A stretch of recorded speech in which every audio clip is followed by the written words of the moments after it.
Today I'm going to tell you about a man who's remembered as the most hated general of the Civil War, Braxton Bragg.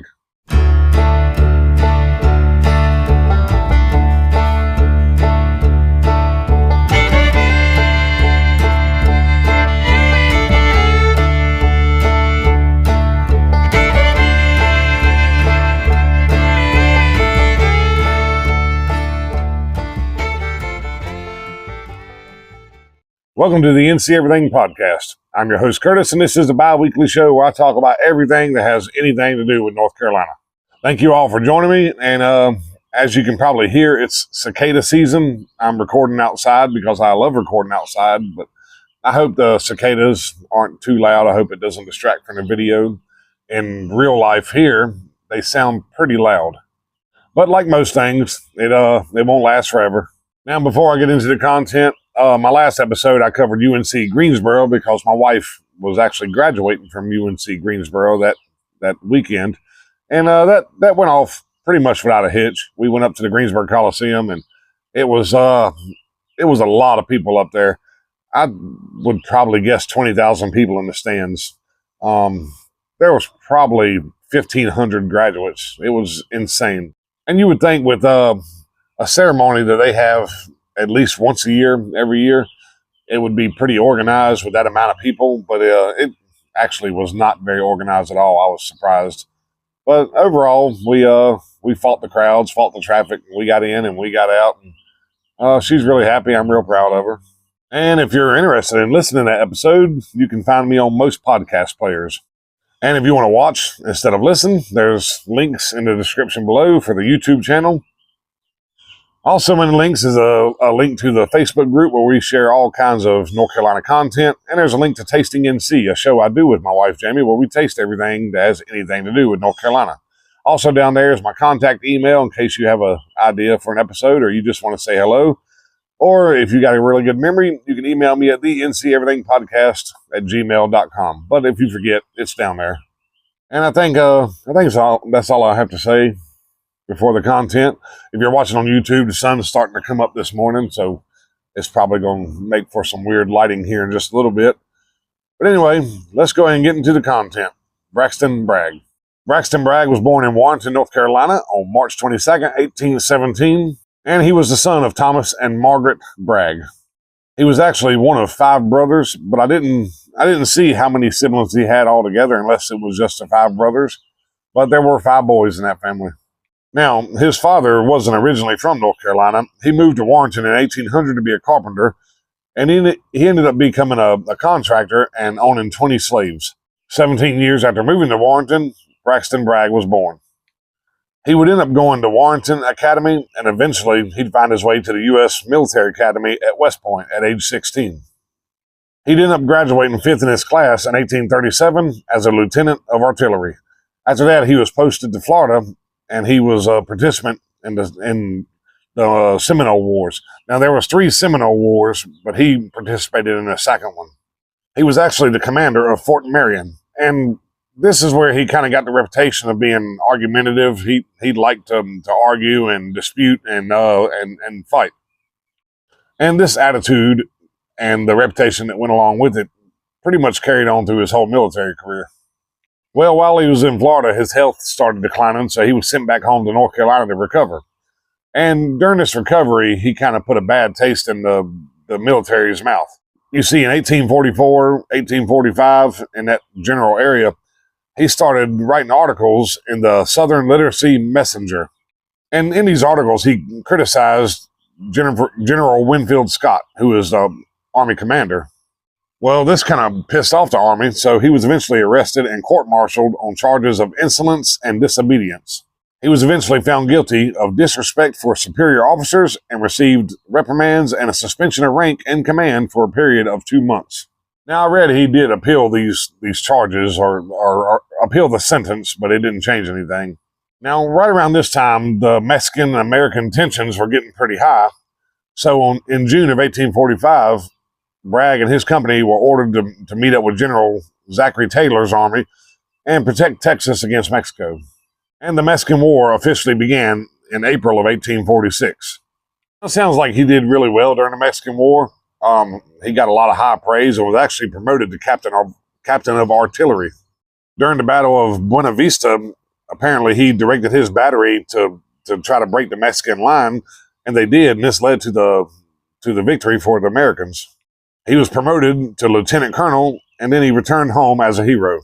When he came home a hero, that heroism caught the attention of another guy, a commander of a Mississippi regiment named Jefferson Davis. The two would eventually meet, and they would be acquaintances for the rest of their lives.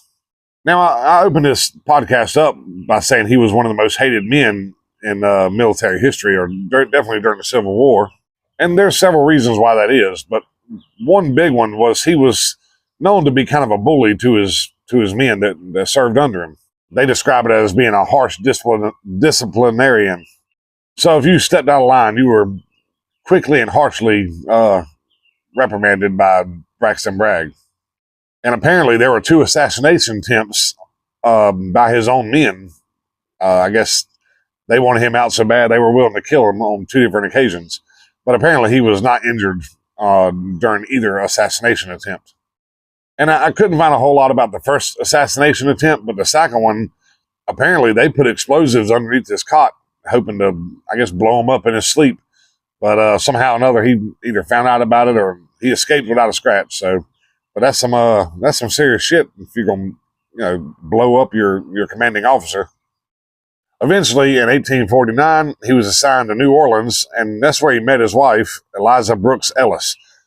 But at this time, New Orleans was considered being located on the frontier, and Braxton Bragg really didn't like this posting out here on the frontier. There wasn't a whole lot going on, I guess. He was pretty miserable. In 1855, he resigns from the army and buys a sugar plantation in Thibodaux, Louisiana. 5 years after buying the plantation, he's known as a successful slaver and planter. And the reason that is it says that he had 110 slaves on his plantation. So he was a successful planter, but it sounds like the slaves did most of the work. But because he owned 110 slaves, I guess that makes you a successful slaver. Now, around 1860, that's when tensions between the North and the South were building up. And even though Braxton Bragg was pretty much done with the Army, he kind of knew they were going to be calling on him, so he kind of got ready for it. He really wasn't in favor of secession, but he told his old friend Tecumseh Sherman that, even though he really didn't think that the country should split, it might be better if they did. And so, in preparation for secession, he puts together a small group of Louisiana troops, and they seized the Baton Rouge Arsenal on January 11th, 1861. Eventually, he becomes a major general in the Louisiana militia, and by the time he gets to the Confederate Army, he's been promoted to brigadier general. And he gets put in command of the coastal defenses from Pensacola, Florida to Mobile, Alabama. In January of 1862, he was promoted to major general, and it was around this time he felt like he needed to move out of the South. He thought he could be better used up north, and so he requests for a transfer. Now, I say up north, but I don't mean way up north. His transfer was approved, and he was moved to Corinth, Mississippi. And this is where he joined the army of General Albert Sidney Johnston. It wasn't long after he joined up with Johnston and up there in Mississippi that they were engaged in the Battle of Shiloh. And if you know anything about Shiloh, it was a very, very violent and bloody battle. And it was at the Battle of Shiloh that Braxton Bragg was promoted to general. Now, it says in my notes that, that was because of his actions at Shiloh. The thing is, Albert Sidney Johnston was also killed at Shiloh, and so they were short a general. So I'm sure that had a lot to do with his promotion. On January 27th, General P.T.G. Beauregard was pretty much kicked out of the Army of Tennessee, and so Braxton Bragg took that role as commander of the Army of Tennessee.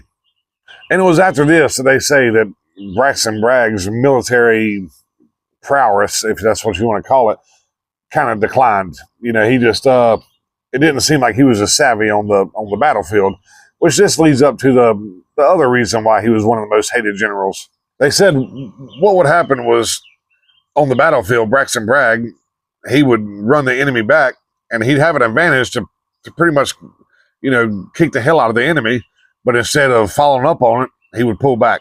He'd have an advantage. He wouldn't take advantage of it. He'd find a hole. He wouldn't fill it. He let the enemy get away in a lot of circumstances.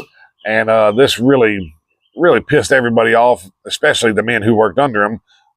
They certainly thought they were better commanders, and maybe they were.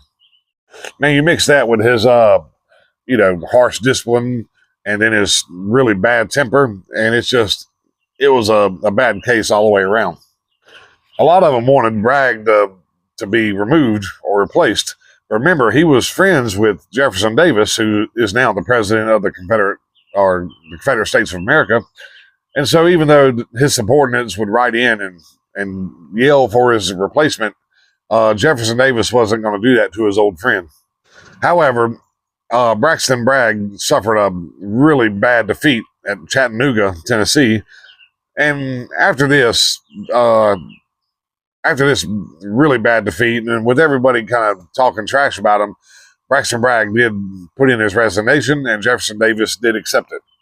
However, he didn't really leave the Army. He became an advisor to Jefferson Davis.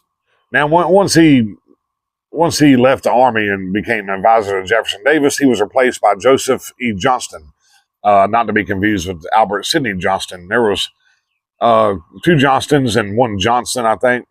But anyway, his replacement was Joseph Johnston. Now, his fighting days weren't really over. In November of 1864, William Tecumseh Sherman is tearing up the South with his, famous March to the Sea. And then, of course, he went up the coast, ultimately accepting a surrender here in North Carolina. But Braxton Bragg, he was sent to Savannah, Georgia, to try to stop Tecumseh Sherman, which, again, as you know, didn't happen. Then he was sent to Wilmington in 1865 for the Second Battle of Fort Fisher. His job was to try to save the fort, which, if you know your Civil War history, again, that did not happen. Fort Fisher did fall. And one of his last acts, he was actually sent back to the Army of Tennessee in March of 1865 to serve as a corps commander during the Battle of Bentonville, North Carolina. Bentonville, a lot of people say it was the last land battle of the Civil War. And I did cover Bentonville. I can't remember which episode I covered it in now. I forgot to make a note of that. But check out Bentonville if you want some more Civil War episodes. All in all, Braxton Bragg fought at Shiloh, Tennessee, Corinth, Mississippi, Perryville, Kentucky, Stones River, Tennessee, Chickamauga, Georgia, which is a big victory for him, Chattanooga, Tennessee, which was a terrible defeat, the Second Battle of Fort Fisher, where he was defeated, Wise Fort, North Carolina, and finally Bentonville, North Carolina. As far as being an advisor to Jefferson Davis, he attended the final cabinet meeting of the Confederate government, and then he accompanied Jefferson Davis on a trip south in 1865, where he was captured in Georgia on May 9th. Now, he did receive parole, but the U.S. government confiscated all of his land and belongings that he had before the war. After they took everything he owned, they forced him and his wife to relocate to Alabama after his parole. After the war, he did a bunch of odd jobs, but mostly in and around the railroad. At one point, he was a railroad inspector. He moved to Texas in 1874 and got a position as the chief engineer of Gulf, Colorado, and Santa Fe Railroad. He later served as the chief railroad inspector there in Texas, and he died in Galveston in 1876 at the age of 59. On September 4th, 1918, a World War I military training camp over here in North Carolina was named Camp Bragg in honor of General Braxton Bragg. It would eventually develop into Fort Bragg, which I covered in episode 45. And that's all I have on General Braxton Bragg, the most hated man of the Civil War, the most hated general of the Civil War. And that's what he goes to. That's what he's remembered for on paper. I'm not sure if that's unanimous or not. But anyway, I hope you enjoyed the episode. I hope the cicadas weren't too bad. I think they've actually gotten louder since I started recording. But don't forget to check me out on YouTube if you're listening and want to watch. Don't forget to check out the Facebook group, where a lot of us post a lot of North Carolina content. For me, I post a lot of North Carolina events. It's festival season, so I'm posting a lot of festivals. And check out Tasting NC, that show I do with my wife, where we taste everything that has anything to do with North Carolina. And that's really all I got for this episode. Don't forget to write in if you have an idea for an episode. I love hearing suggestions. I like hearing from my listeners. So definitely don't hesitate to write in. But that's all I have. So I guess I'll talk to you in a couple weeks. you.